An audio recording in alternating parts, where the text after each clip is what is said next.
All right. Well, Xander, Vanessa, welcome to the show. Thanks for having us. We're very excited to be here. Yeah, great to be here. Great to be seeing you again. I know we were so lucky. We just got to hang out last week in California, although it was freezing. I think it's still cold there for you guys, right?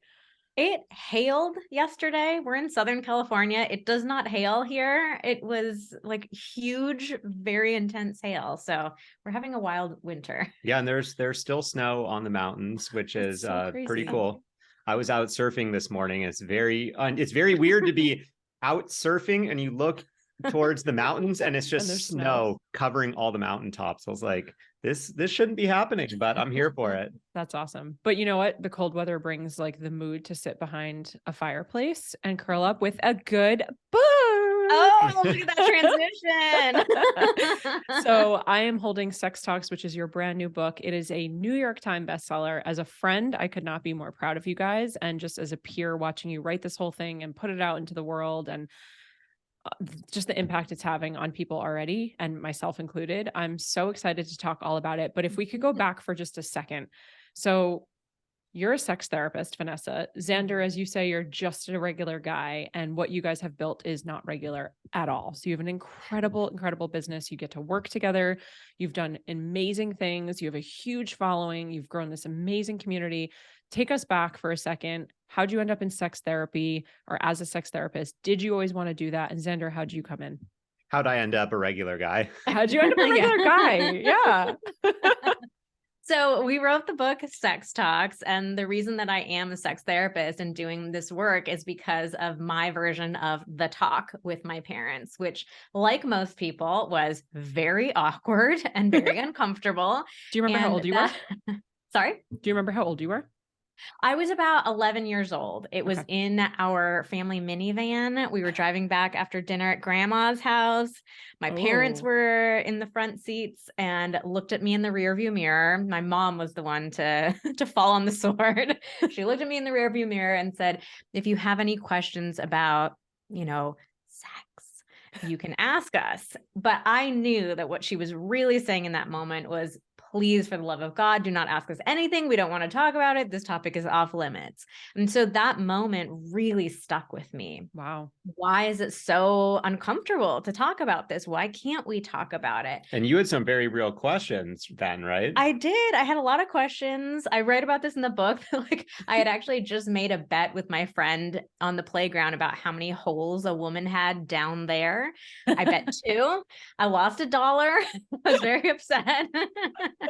And, so I had a lot of things that I wanted to know. So that moment stuck with me. And as I got older, I just kept coming back to this question of, why is it so hard for us to talk about sex? Yeah. So I decided eventually I wanted to make that my life mission of helping people talk about it, feel comfortable with it, and of course, have better sex. So I set up this business on my own initially. Started building out online courses. And I, at first, started asking Xander to help me out with some behind the scenes stuff. In his previous life, he was an Excel wizard. And so I was asking him to help me build out some spreadsheets so I could keep track of numbers. Yeah. And you want to take it from there? Yeah, I mean, I was, when this was happening, I was at a point in my life or in my career where I was just not sure where I was going. I went to college, I got a job in the consulting world. Then I worked at Google for a couple of years.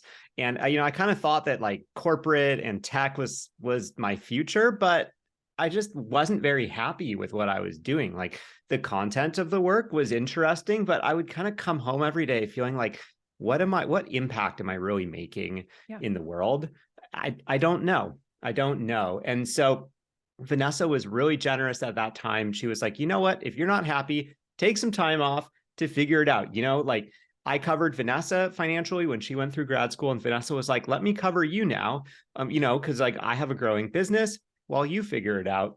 And so I took a little time to try to figure it out. And Vanessa was, asking me to be her consultant every now and then. And, I started doing more and more stuff for her. And then it was like, okay, could you build out some marketing automation? And I was like, no idea how to do that, but I can figure it out. Yeah. I can figure it out. And pretty soon I kind of just happened upon being the COO of her business. And I thought that was where things were going to stay. Yeah. But I had an idea at that point.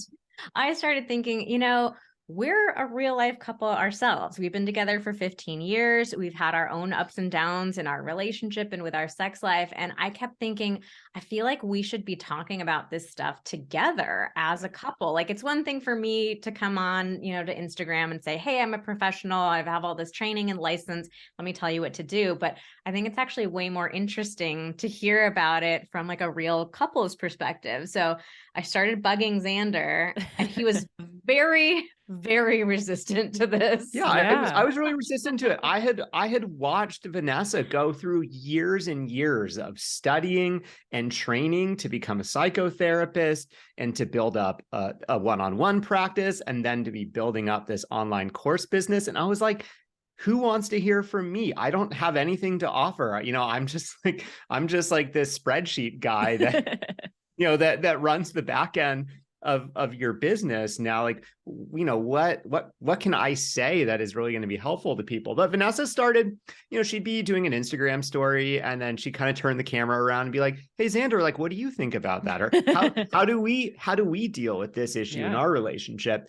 And I'd say a couple of things here and there. And she was really strategic. She would, whenever she got good feedback in the DMs, she would be like, Xander, here, listen to what people are saying.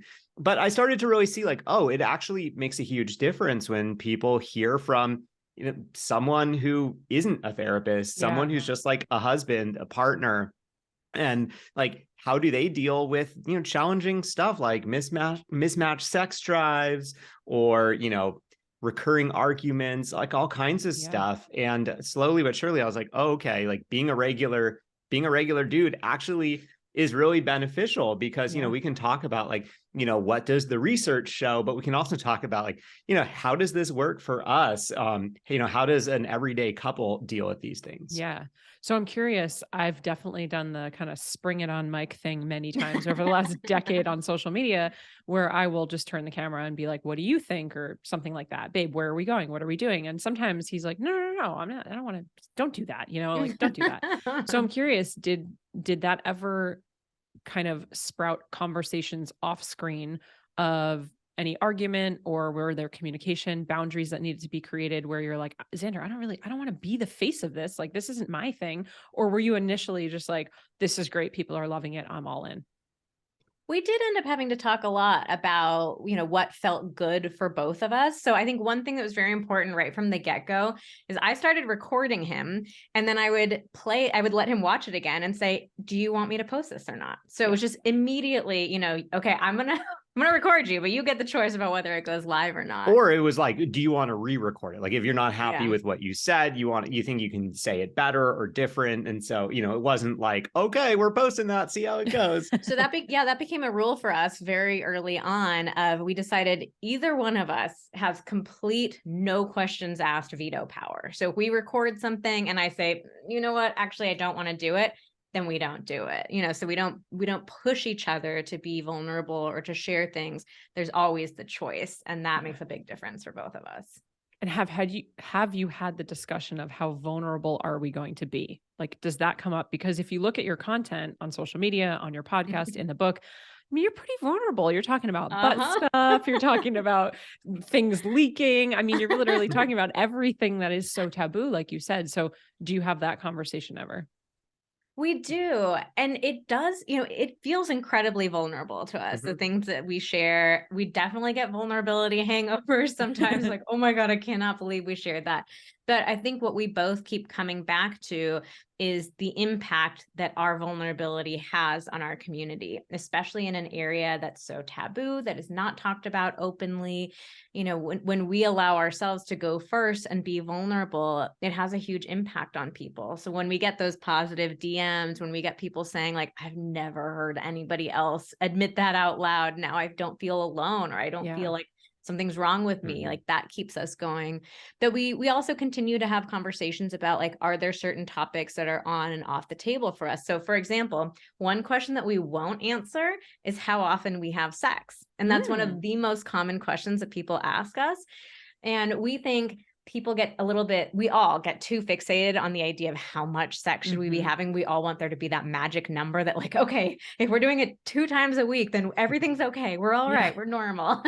And I think there is this tendency of like, for people to think whatever we do in our sex life, that must be the right thing. But we don't think that's true. So that's a question for us. We've gotten really clear about, like, we're not going to answer that one. I love that. We definitely have plenty of boundaries. Like there are lots of personal things, family things, like life things that we don't talk about on social. But I think that our perspective is, when it comes to sex and relationships, for the most part, like, we're a totally open book, because we're trying to, we want to lead by example. Like, we are trying to encourage people to have these conversations that feel really hard, to tackle, areas of their sex life or relationship that nobody talks about, but are still so instrumental to us being, happy and healthy. And so we really feel like, so who cares if we share about something that maybe feels a little embarrassing? Because we've come to realize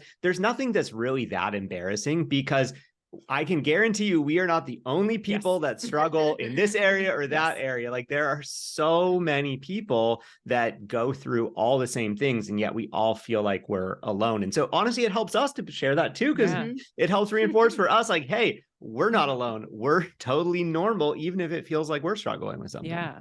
I want to circle back here and stay on this for a second, the conversation of vulnerability, but also from the lens of even a business coach, which I am.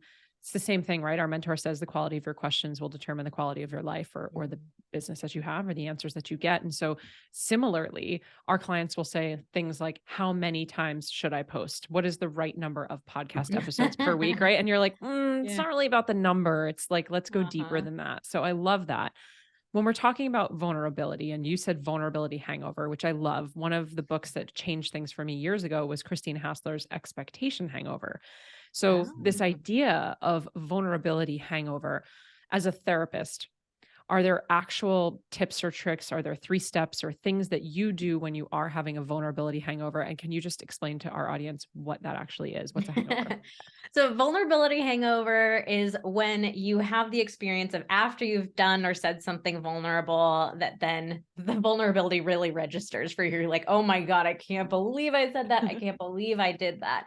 So whenever I'm feeling that, I give myself permission to feel that, because whatever we resist persists, and it's okay for us to have whatever emotions are coming up for us. So I let myself feel that. And then I ask myself, okay, what is coming up for me around this? So sometimes I will have a vulnerability hangover just because it's a recognition that I did do something vulnerable. And sometimes I'll get a vulnerability hangover and there's a thought like, I wouldn't do that again in the future. I think maybe I pushed myself a little bit too far. I shared something that didn't feel super good. So I try to like sit with myself for a moment and think about, am I just feeling vulnerable because I did something vulnerable, or is there a lesson for me to learn here? And what I've also experienced is I don't beat myself up about it. So if I think, yeah, you know what, I talked about something that maybe I don't want to talk about again, I really look at that as like, okay, I learned a very valuable lesson. I have a new piece of information. I have a new guideline for myself going forward, but I'm not going to go back and beat myself up and say, I should never have done that. Would you ever go back and take it down if it was like a post? If it was a post or a story and I really felt like, you know what, it just felt like too much. Yeah, I would go back and take that down. But again, just starting with that process of sitting with myself, like, is it just vulnerable because it was vulnerable, or is there something for me to learn here? Yeah. Is there anything that you can help the audience discern between, because this question comes up all the time for me, how vulnerable do I have to be? And there's this gray area that I think we've all seen between vulnerability and marketing. And you're like, ooh, that was kind of cringe. Like, you used that story, that big T, that little T, as marketing, and that feels sleazy. So is there like a barometer? Or are you just intuitively feeling into it because you're practicing it so often and it's reps? Yeah, it's really tricky. It's such a fine line. And it's interesting because I think we all have had that experience of like, ooh, that felt like a little bit too much. So there are a couple of things that I think about. One thing that I like to think about is how I'm presenting the story. So for me personally, if I'm presenting a story as like, here's my story all wrapped up in this nice little bubble, and there has the bow on top of it, and like everything's, perfect, and it all worked out well in the end. Sometimes for me, that feels like it veers a little bit more into like the marketing sleazy territory. Like you kind of whitewashed the whole thing. Yeah. Like, okay, yeah, we cleaned it all up. We trimmed out, all the stuff that maybe didn't look so good. Exactly. When I'm working too hard to make my story make sense or fit into a narrative that works well as marketing, that's a sign to myself of like, no. Versus the times where I'm sharing a story that still feels messy. Maybe I'm still in the middle of it. I haven't completely resolved it. I haven't made perfect sense of everything. So I'm sharing it, for the sake of sharing that experience of being in the middle of something. So that's not to say that we can't use our stories in our marketing. Like that's how we connect with people, is sharing those stories, showing our humanity. I don't want somebody selling to me who's like, I am just perfect and I've never had anything bad ever happen to me. Yeah. But I think that as you think through your story and how you want to share it, like you'll get that vibe of, am I trying to package this up too nicely to make it, feel salesy, versus this is me truly being vulnerable and sharing something in the hopes that it will resonate with somebody and make them feel less alone or more understood. Yeah, I mean, I think that it can be especially challenging if you are trying to, or if you are finding that you're divulging something vulnerable for the first time, like as part of a marketing push or like in your marketing materials. I think that can be a challenging situation because, like when it comes to marketing, you're trying to get things to fit into, a certain area. And so it can be really easy to be like, okay, well, I want to share this thing, but I need it to fit in with this offer that I'm making, or, the kind of story that I'm trying to tell. And like, and if you start feeling yourself be like, okay, well, God, I feel like I kind of have to trim my story or rearrange things a bit to fit into this broader marketing narrative. Like that's probably a good sign that may not be the best time to share that thing. Like I know it's that a bad sign. And sorry, it might be a sign that it is a bad time to share that story. I know, like for us, we have a really strong presence on Instagram, and like, we show up in stories every day. And so I think for us, we share a lot of things just kind of on a day-to-day basis. So then, when it comes to, if we are marketing something, we can refer back to, a story that we've told before, so that it's not like, okay, here's the first time I'm telling this, and I need to make sure it really fits into this clean narrative. I couldn't think of two better people to ask this next question to, and it has to do with, it's kind of beyond the vulnerability hangover. You've put it out there, you did the thing, and you have very good intentions, and it's to make an impact and help people and let people know that they're not alone. And with that, I would assume with, 326,000 followers on Instagram alone, you probably get some judgment. I don't know that you get hate or trolls, but how do you navigate sort of the judgment, the rejection, or the embarrassment, or people just being you talk about polarizing topics. So how do you navigate people totally disagreeing with you, or, coming at you with judgment? I think it starts first with the belief that there is no one objective truth. And we really tried to lead with that when we share our own stories and content too, of like, this is the way that we do it. It might not be the best thing for you, or, something totally different might work for you. So we start from that place. So if you don't have such a strong hold on your own beliefs as like, this is the only one objective truth, when other people disagree with you, it doesn't feel as painful. I also try to sort out, what is the person's intention behind the feedback that they're sharing. So if somebody is sharing something like, hey, I have a really different perspective from you on this, let me share it with you. If they're coming to me from a respectful place, I will listen to that. I'm open to hearing thoughts that are different from my own. I think that's part of how I grow and become better as a person. Versus if somebody's sending me a nasty DM that says, I hate you, you guys suck, you're terrible, go to hell kind of thing. Like, I'm just going to delete that and not let that, permeate into my space.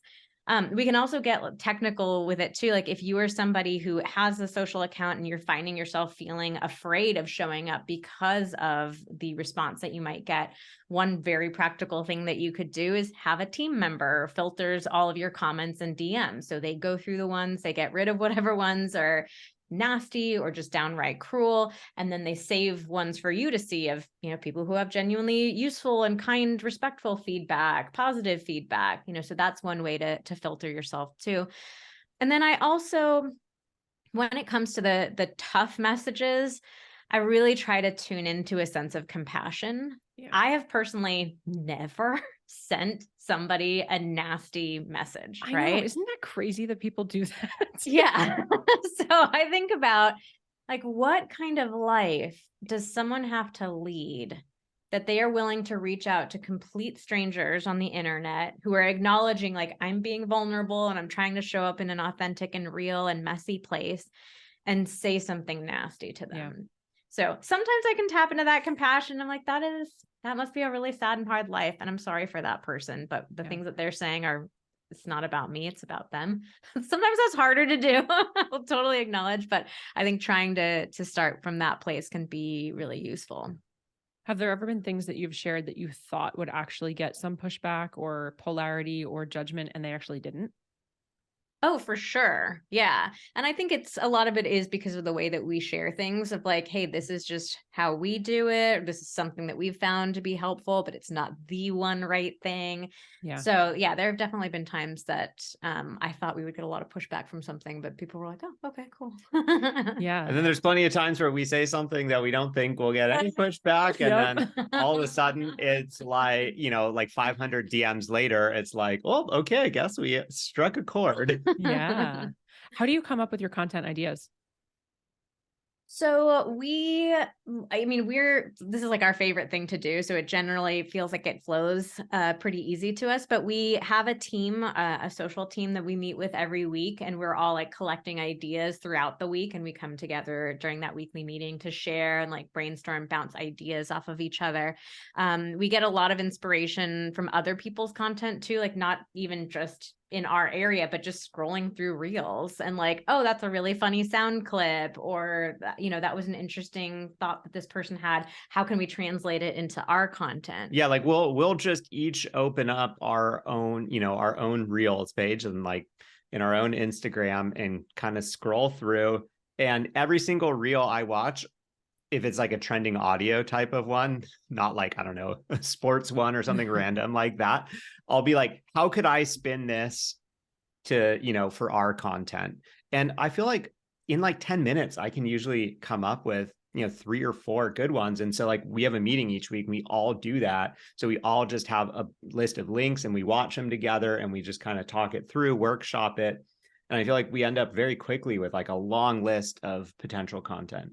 Yeah. We also try to take one central idea and see if we can twist it into a bunch of different pieces of content. So it could be, you know, what are the top 3 mistakes that people make with this? Or what are our top 3 pieces of advice for this? What are the common questions that we get about this topic? What's a story that we can tell, a personal story about this topic, or a story from our community that we can tell about this topic? So just starting with those themes and really branching it into a number of different pieces of content can be super useful.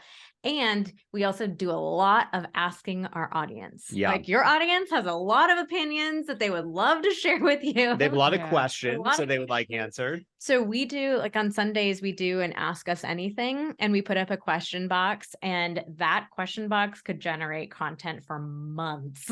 There's so many ideas. Yeah, it's so interesting. And I've been watching, I mean, this is the 3rd year we're in the mastermind together. So I've watched your page explode. I mean, literally you didn't have the following that you do now. Mm-hmm. Your content has exploded. Every piece of content that you put out looks like you had fun creating it. Like you can feel the energy and joy behind the content that you put out. It never feels like check the box. It always feels like a really creative, fun. And if I'm being honest, there are times that I'm like, man, why can't I create content like that? Like, I just don't get that excited anymore after 11 years of creating content. And I'm like, is it me? Is it the content? What is it?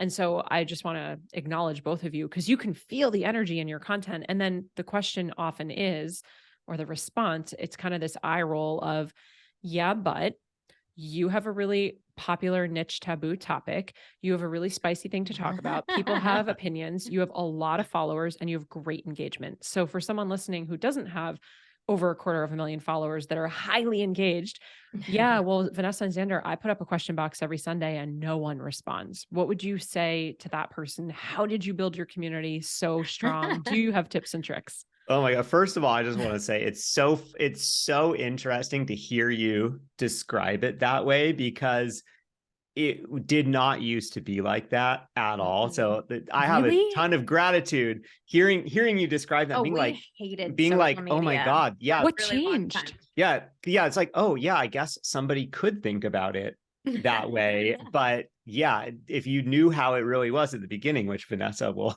tell you about now. We hated social media for years. We both, but particularly me, really had this hang up around people won't want to follow a sex account, because this was back in the day when Instagram, like, you could really see much more easily who people were following and what they were engaging with. And I thought, like, nobody's going to want to engage with anything, because then their friends will be able to see, like, oh, I left this comment on this sex therapy page.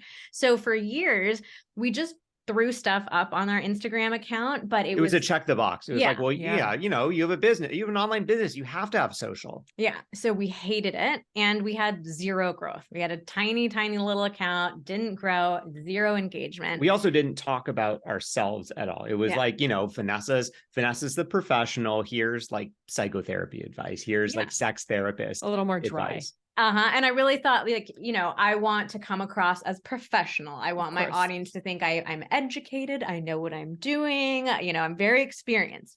And we hated it for years. It was boring. We kept going through employees because nobody wanted to do social because it was so boring. I mean, we just totally self-sabotage too. Like this idea of, oh, well, no, we can't post this because no one would ever engage with it. And if no one ever engages with it, the account can't grow and blah, blah, blah. And we were just completely stuck in that mindset for a long time. So finally, we just hit like a screw it point of like, this sucks. We're not having fun. Nothing's happening. Yeah. It was like mid-pandemic, I think. And there was a lot of like, you know, kind of being confronted with like, what is happening in the world? Like everything is changing. Like we're stuck at home. Like, maybe it's time to just say, screw it. Let's try doing it differently. So actually, I think the first thing that we started talking about was farting. Like, do you fart in front of your partner? Sure. Like, do you try to hide it? And we had a vulnerability hangover because I remember the next day we posted this ridiculous photo of ourselves in stories. We put on like full suit jackets and like button up shirts. And we're like, we absolutely did not talk about farting in our account yesterday. Like we're a professional account. But we got so much feedback from farting. Like, are you kidding me? But people were like, oh my God, yeah, like I never fart in front of my partner. No, I rip them in front of my partner all the time. And so it just like, it was, you know, I remember us just sitting on the couch cracking up, like we're really talking about farting, but people loved it. And so that was that first light bulb moment for us of like, oh, maybe if we try to have fun with this and make this an account that we would want to follow and be entertained by, maybe that'll be more successful. And that was around the time that I was starting to get more involved too. And it was like, you know, when I saw sort of like the dry, older social content that Vanessa was putting up, it was like, there's no place for me in this. Like, you know, I'm not a professional. So what am I going to talk about? But it was kind of then when it was like, oh, okay, this can be a fun thing. This is more of like a relationship thing rather than I'm giving you advice because I'm the expert thing. Yeah. Then it was like, oh, okay, I could be more involved with this. Like, you know, we can joke around. And I think it was that, you know, having a sense of humor, being vulnerable, being ourselves, that made all the difference. And then for something super practical for people listening is like, find the thing that feels fun to you about it, and then hire people to do everything else. Yeah. So for us, we have a lot of fun in stories and we have a lot of fun recording reels. But what we have discovered over time is like, we don't want to come up with all of the ideas by ourselves. We don't want to do any of the execution ourselves. So, you know, we have this huge account, but Xander and I have never made a reel. I don't know how you don't edit. Yeah, you don't do the editing. Have never edited. I have never posted it. I don't know, like, I don't even know how to do it. So not having to do the things that don't light us up and, all these things that might drain our energy, that really saves our energy to show up and have fun in the ways that we genuinely like. So for us, when we think about, if you talk about reels, what I think of is, oh yeah, reels are fun. Every Wednesday afternoon, Vanessa and I will, record like 8 to 12 reels, because and it's really fun because we just kind of power through them, because the reel, like we already have, here's a link to, the trend, here is the angle that we're doing, here's what the caption is going to be, we know exactly what it is, and so we can really, and our team has put has put that all together. And I've reviewed it like at a separate time, but we try to really batch things so that it's like, okay, we can show up in, we're showing up in like production mode, basically, or like filming mode, because I can imagine the other way of that would be so challenging, where it's like, okay, God, I spend all this time, like, what is the reel I'm going to do? Okay, what am I going to write? How am I going to film it? And then finally you film it, and then you're struggling to film it. And you're like, God, I just spent like an hour trying to figure out the angle of this thing. And now I can't even get the shot right. And now like the sun's going down, there's no light. You're like, screw this real thing. So, it's figuring out, what's fun for you, and how can you maximize the fun parts, and either delegate the not fun parts or batch those not fun parts in another time, so that when you actually record, you're showing up in a good place. Yeah. So in all of the time that you were able to create by not doing all the editing and outsourcing, you decided to write this incredible book. So let's talk about the book for a second, which again, y'all, New York Times bestseller. I mean, this thing hit bestseller on what, day 1, day 2? Yeah, it was an instant bestseller like week that. 1. Yeah, week 1. Just incredible. So who's the book for? What does it talk about? I mean, I read it, but what does it talk about? Who's it for? Where did the idea of it come from? So the book is for anybody who has ever watched a sex scene on TV and in the movies and thought, why does my sex life not look like that? Like, why does my sex life feel boring, predictable, routine? Isn't it supposed to feel like more exciting, more fun, more full of joy, more spontaneous? Yeah. Like, why in the movies do they never take their night guards out first? I know, exactly right.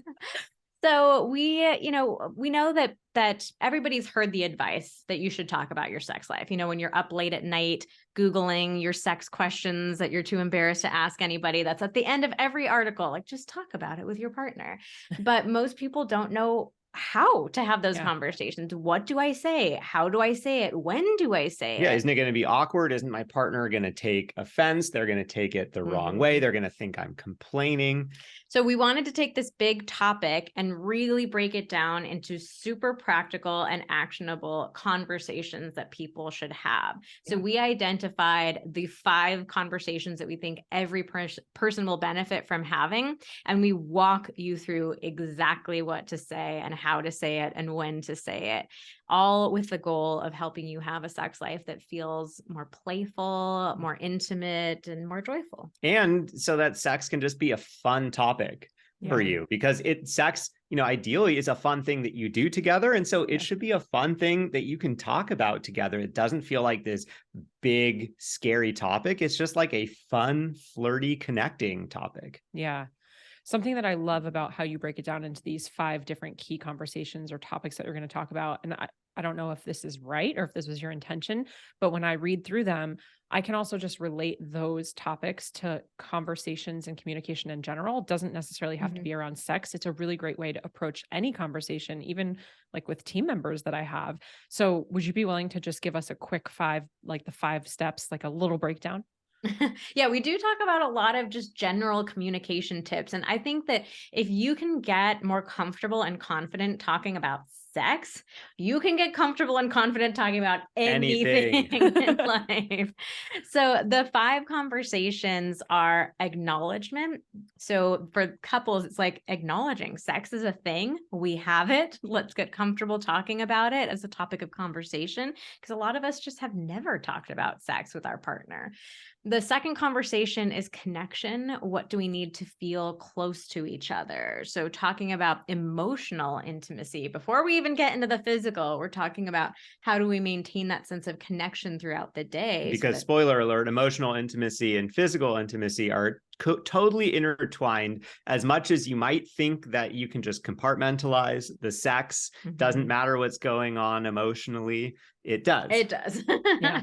For men and women. Yeah. So the third conversation is desire. What do we need to feel turned on, to get in the mood, to be excited about being physically intimate with each other? The fourth conversation is pleasure. What do we both need to feel good, to have a satisfying experience? When I'm describing this, I keep saying satisfactory, and Xander afterwards is like no, satisfactory is not good. Like, yeah. We're not. That was a grade in elementary school. Yeah, it was just average. Like, satisfying. Yeah. We want your sex life to be okay. Yeah. You heard it here, folks. And then the fifth conversation is exploration. What do we want to try next? So it's about continuing to explore with each other, try new things in the bedroom so that your sex life doesn't start to feel routine. Yeah.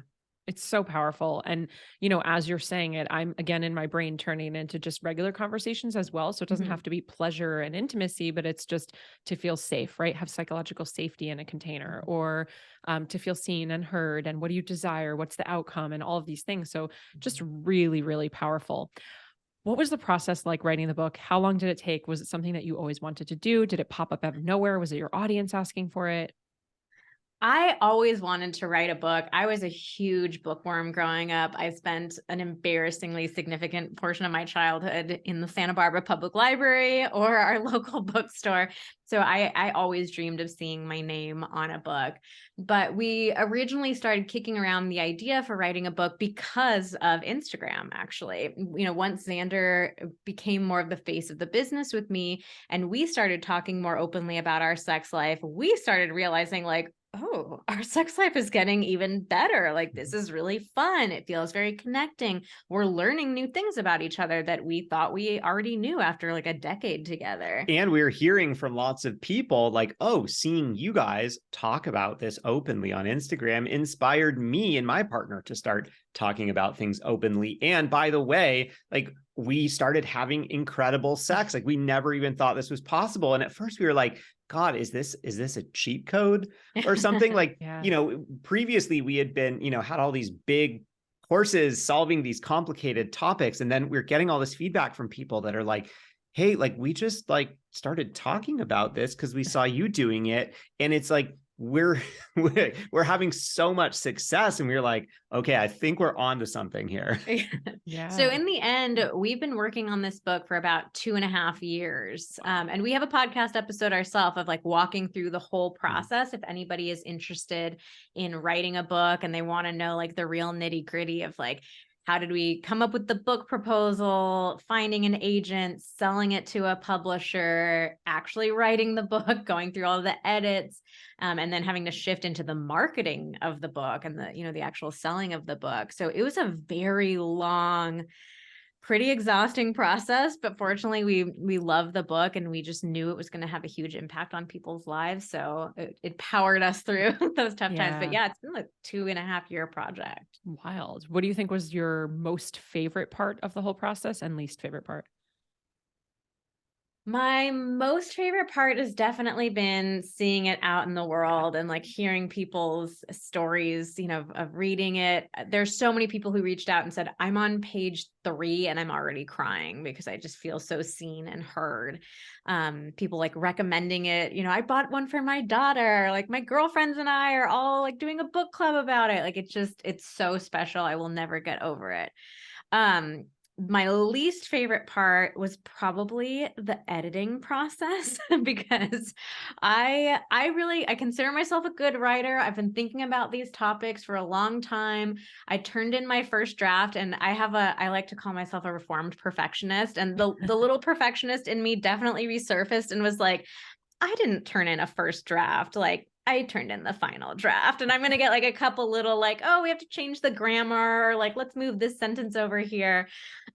And I got back like a completely like redlined everywhere, like a mess of edits. And I was like, oh my God. So our editor really did her job. Yeah, she did her job, but I was like, I thought I turned in an A and I got a C.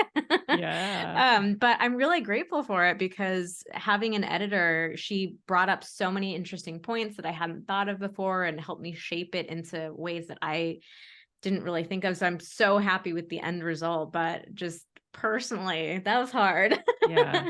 Yeah, hard. I have to agree with you on the most challenging part. I mean, so for me, I wrote small sections in every single chapter. So personally, the editing process wasn't that big for me, but just like, yeah, kind of just navigating, seeing you going through that and like, yeah, I mean, and for me, it was challenging too, because it's like, ultimately Vanessa's writing the bulk of the book. Like I can only do so much. So just trying to be there as a supportive partner for that editing process was definitely a challenge. And I agree with you also on the favorite part, but I'll also say getting the cover design back was one of the coolest things. Kind of just, we got to pick out, they gave us a number of different artists to choose from to commission the work for the cover, and we chose the artist we liked the best. We gave a couple ideas, and just getting the ultimate design that we used back was like, oh my God, this is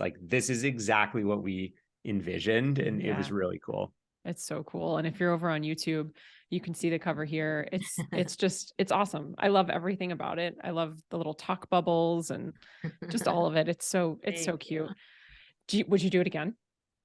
I would do it again. Yeah, we're already getting questions of like, okay, when's book 2? What's book 2 about? I'm like, I gotta soak in this one for a little longer, but for sure. I mean, I just think books, especially with a topic like sex, books can feel like a more approachable, like I'm just gonna order it on Amazon. Nobody's gonna know. It'll get delivered to me. But I think books are a great way to soak in that information and to get to realize like I'm normal, everything's okay. So I love books. Yeah, same. And it's a legacy. It lives on. It's here forever. It gets to be on bookshelves. It's so cool for me when I read a book and I save the book. It's like a little trophy. Yeah. A form perfectionist as well.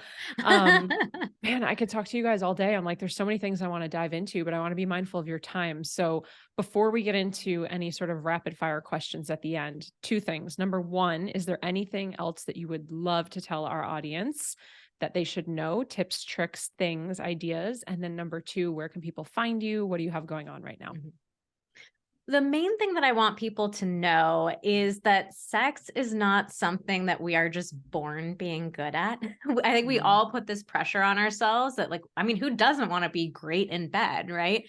But it's really important to ask ourselves like, well, where have I ever been given the opportunity to learn how to be good in bed, to talk about sex, to explore techniques? So I want to really normalize that idea and help people recognize that learning about sex and intimacy can be so incredibly fun. So that's really our jam, is like providing step-by-step, really practical, but also fun and exciting strategies and techniques. Like we want to make learning about sex feel super fun. So that kind of feeds into where to find us. So we're over on Instagram at Vanessa and Xander. We show up in stories every day. We've got a bunch of great highlights that you can look through. And then our website is at vmtherapy.com. And that will show you all of the courses and guides that we have. Like we have our foreplay guides are some of the most popular things that we have. We have next level intercourse. And again, it's like the practical, like here's exactly what to do in this order, just like this. So those are super fun. We do like 30-day challenges as well. So you can check all of that there. And if you want to pick up a copy of the book, you can do that at sextalksbook.com. sextalksbook.com, and it links you to all the different retailers. And then if you want, you can come back there after you've purchased, fill in the little form in step 2, and we will send you a free workbook that goes along with the book so that you can go even deeper. So cool. So cool. And you have your podcast. Oh yeah. Yeah. If you want to check out our podcast, it's called Pillow Talks. That was originally what we pitched the book as, but we changed it to Sex Talks. So the podcast is Pillow Talks. We have a couple of episodes about the book, but also big topics like our child-free episode. You and I were just talking about that. That's one of our most popular ones, but we also talk about like butt stuff, how to get out of a dry spell, what to do if you have mismatched sex drives, all kinds of stuff like that. Yeah, it's so good. If I'm being honest, the first episode I ever listened to was the child-free episode, and I cried the entire time, and then listened to the follow-up episode, which was about a year later, or not quite a year later, and then binged a whole bunch of the other podcast episodes. So I can personally edify you and your podcast. It's super fun. You guys are just so relatable, and I adore you both. So if you're open, can we do a couple rapid fire questions? Yes. All right. Aside from Sex Talks, what are you currently reading? Okay. I went down a rabbit hole of smutty books, which I have never read before, like sexy fantasy books, but a friend of mine got me into them, into the, I started with A Court of Thorn and Roses series by Sarah J. Maas. Trending right now. Oh yeah. Everybody's reading those. Yeah. Okay. So I tore through everything that author read. Wrote, sorry, everything that author wrote. And I just moved on to a different author. The series is called From Blood and Ash, I think. I'm not loving it as much, but I'm giving it a chance. You started with the very best there was. Yeah. So maybe it's only downhill from here. And then I'm reading a business book, $100 Million Offers, which I know you are familiar with. Yeah, so good. And I love that you're reading some fiction stuff. I committed this year to fiction, not only fiction, but I committed to a minimum of 10 fiction books this year. So I haven't read fiction in like a decade, and it's been really nice. And something that a lot of the gals in the mastermind actually are doing right now. So I've been talking about it with a bunch of them. So really fun.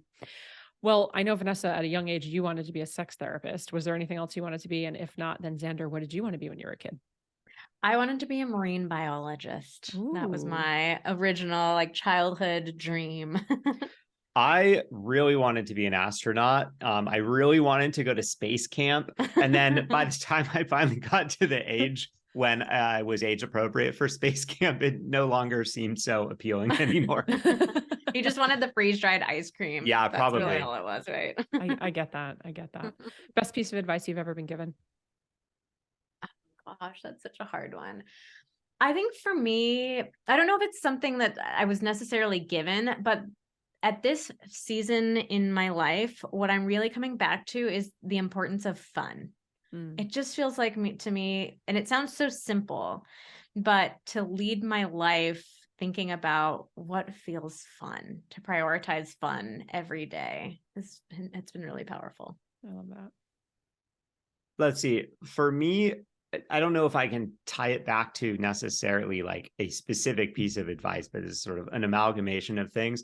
For me, one of the things that is most powerful for me is just always like keeping an eye out for expectations. I tend to have high expectations of things but not be aware of it. And then if something doesn't meet those expectations, I can start feeling a certain way. Yeah. And so I try to really, whenever I find myself feeling like I am starting to identify that there's some sort of expectation, I just try to really focus on acceptance for wherever things are, whatever situation I'm in. And that really helps me stay calm and level-headed, especially, in the ups and downs of the online course and business world. Yeah. Expectations equal experience for sure. And if you haven't read that book, Expectation Hangover, you should. I'm not an affiliate, just a great book.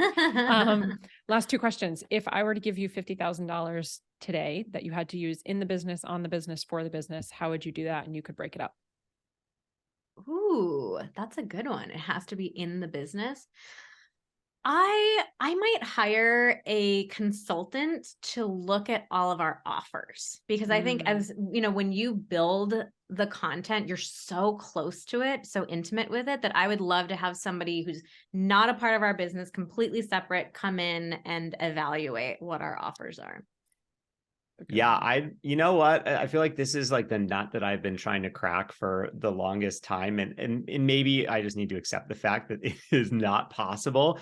But I would spend $50,000 hiring someone to kind of like to come in and like put in all the best like tracking and analytics stuff so that I could be like, okay, we can, follow, from lead acquisition to purchase to whatever, like talking between all the different systems. Cause I feel like it's like, it should be possible, but then it's always so hard. Xander, your Excel spreadsheet is showing.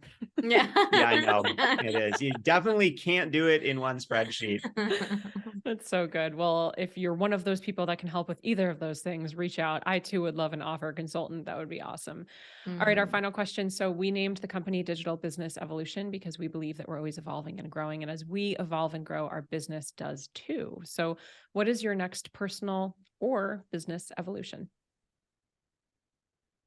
I am working on evolving into truly just being the brand.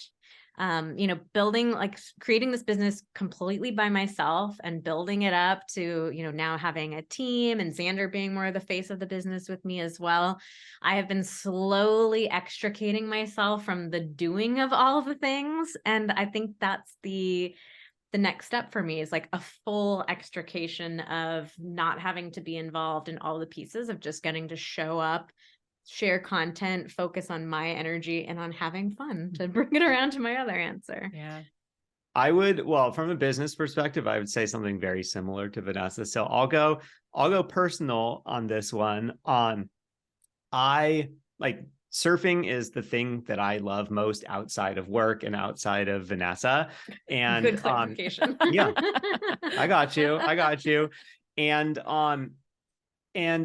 yeah, I'm like, I surfed when I was a kid and I stopped for like 20 years and I've recently gotten back into it. And so I've set a lot of goals for myself in terms of improvement and trying to get better in terms of fitness, in terms of technique and all this stuff. And like, obviously surfing is a fun thing to do, but I'm trying to really like not fall into like, oh, I just go to have fun. It's like, I'm going to improve this element of my surfing. And so one of the things I'm really excited about later this year, I'm going on a surf retreat for a week that is going to be like super intensive, where like they're taking video of you the whole time in between sessions, you're doing film breakdowns and like really like diving into the like technical technique based stuff. So I'm super, super excited about that.